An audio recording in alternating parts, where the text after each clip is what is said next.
By the end of this video, you'll know the top 3 stocks that I'm looking out for in the month of August. Just before I begin, welcome to my channel. My name is Mihir and I upload educational content such as this twice a week. So if you're interested, please hit like and hit subscribe.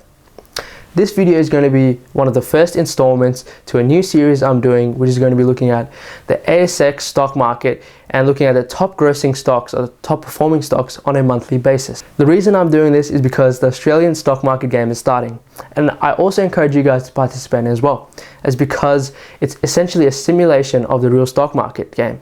So you're handed virtual money, but the data and all the stocks going up and down are based off of real data that's happening in the real world.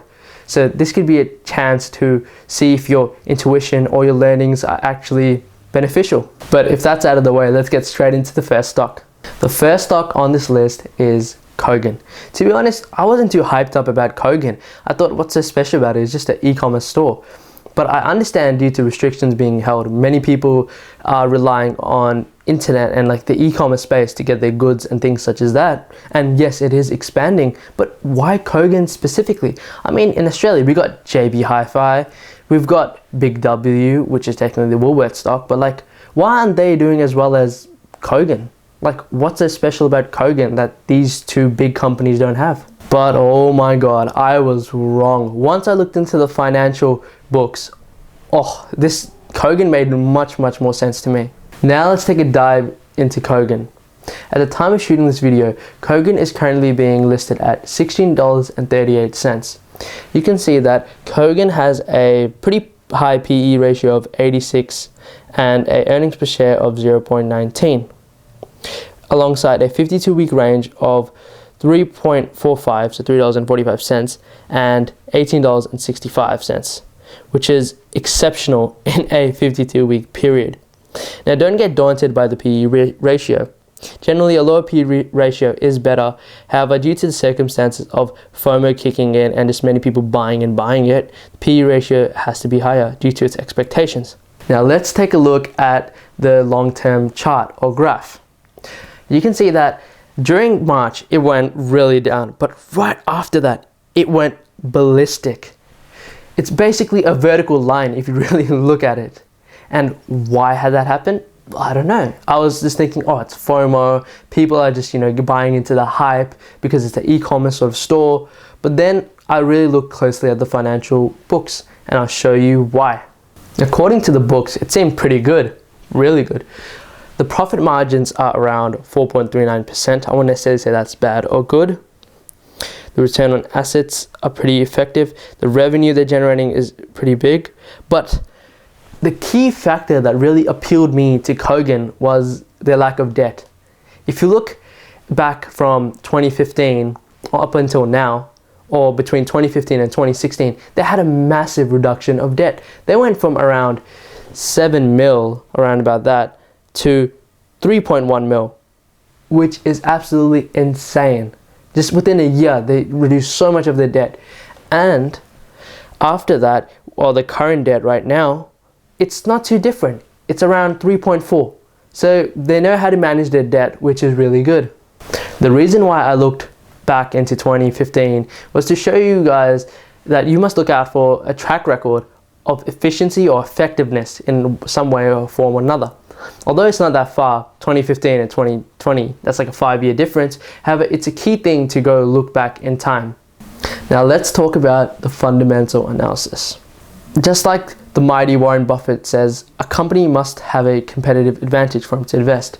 I believe Kogan's competitive advantage is that Australia doesn't really have a strong suite of e-commerce stores. Like, sure, we've got eBay, we've got Amazon, we've got Gumtree, if you want to consider that, and which are international, and we have sort of our own JBs and the Big Ws, but they really can't compete with Kogan.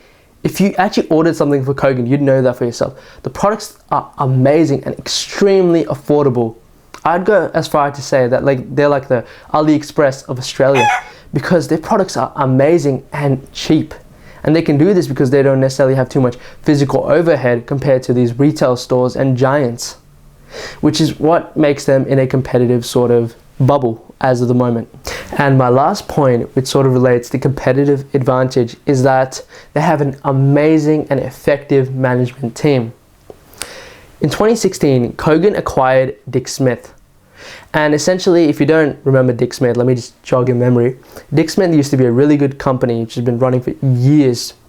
It was sort of a competitor to JB, but they shut down, they weren't profitable, and then they went online. And even when they went online, they weren't as profitable. Then Kogan took them under the sweep and bought them. And upon a month of buying them, they made Dick Smith profitable. They essentially remodeled everything in the website. They used whole new databases, new servers, like new programming, everything new. If you're a programmer, you would have known that they used heaps and heaps of new sort of programming languages that wasn't originally used, and they sort of made it to model Kogan, and it became a pretty good success. So that makes me think, if a team of Kogan and management team can do that to a business such as Dick Smith Online, which was doing pretty bad, and switch that all around in a month, then the company has a bright future. And Dick Smith is sort of representing Kogan as well, because they're using the same sort of models and the same structure.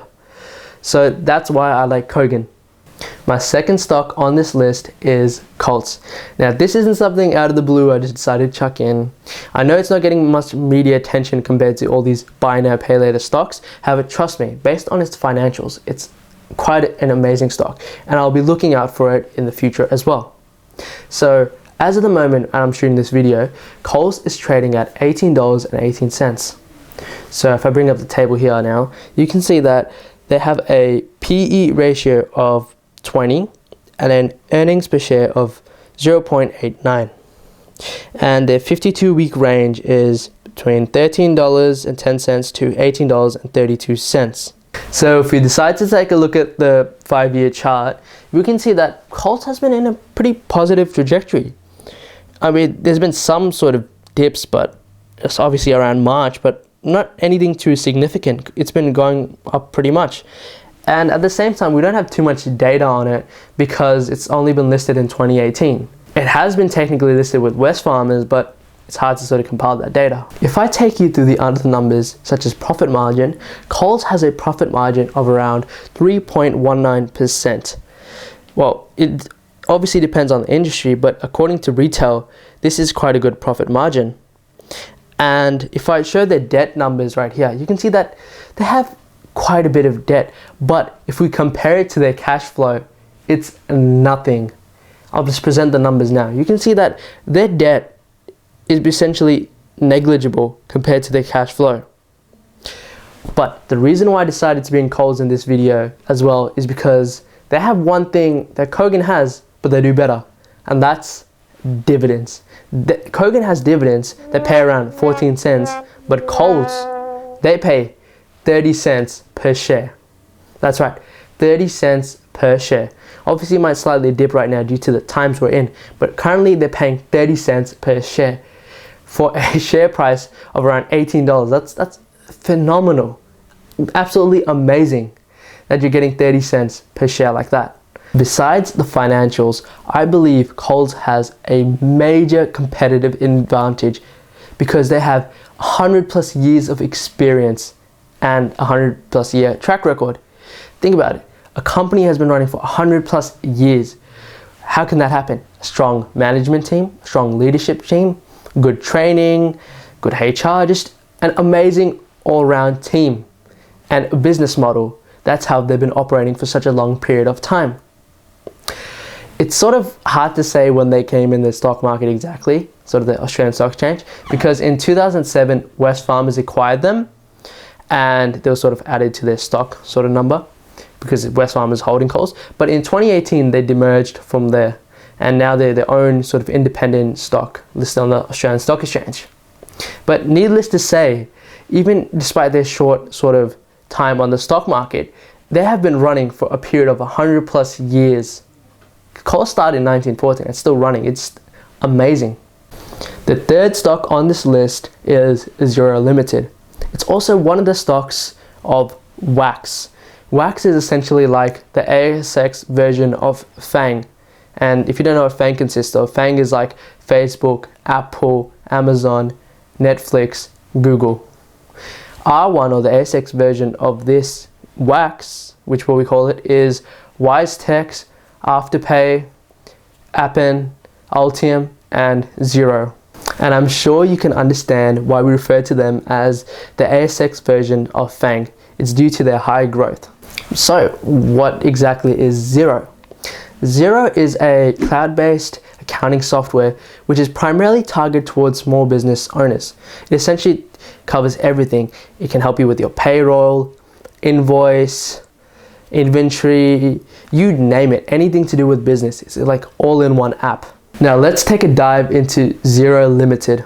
Currently at the time I'm making this video, Xero is trading for $90.65. If you look carefully at the graph, you can see that there's no PE ratio and the earnings per share is negative. But what does that mean? Why is it negative? Just give me a second, I'll explain that in a bit. And if you go down to the 52-week range, we can see that it was $54.69 and the highest was now $96.56. So let's talk about the PE ratio. Why isn't the PE ratio there? Well, first let me just start off by saying the PE ratio would be useless in this instance because tech companies such as these are just soaring. And it's sort of hard to keep track of them just using one metric. It's because most of the time they're focusing on technology and just evolving and innovation, not as much as profits. They sort of do that in the later sort of years, but that's not the key sort of core focus. And it actually does have a PE ratio. And you may not believe me, but the PE ratio is 4,000. Yep, it's roughly 4,000. Tesla's around like 1,000 something, but imagine this, 4,000. Yup. At face value, this may seem like an awful number, and yes, it is quite bad because we consider values above 50, depending on the industry, a bit high, but that's a pretty high number, 4,000. But I want you to understand, and I'll explain it to you with this chart. So I'll pull that chart up here. Despite all that, you can see that Xero is still growing, and you may be thinking to yourself, why is it growing? Why are people buying into this company? Like, what's so special about it? It just made a profit like last year.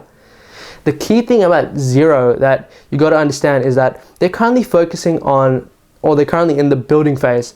They're trying to put as much effort as they can into sales and marketing and R&D. That's where their money is going. They're not too concerned about the profit.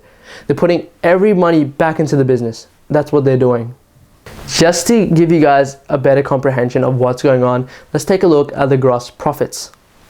You can see that here in 2015, they were around 87,312.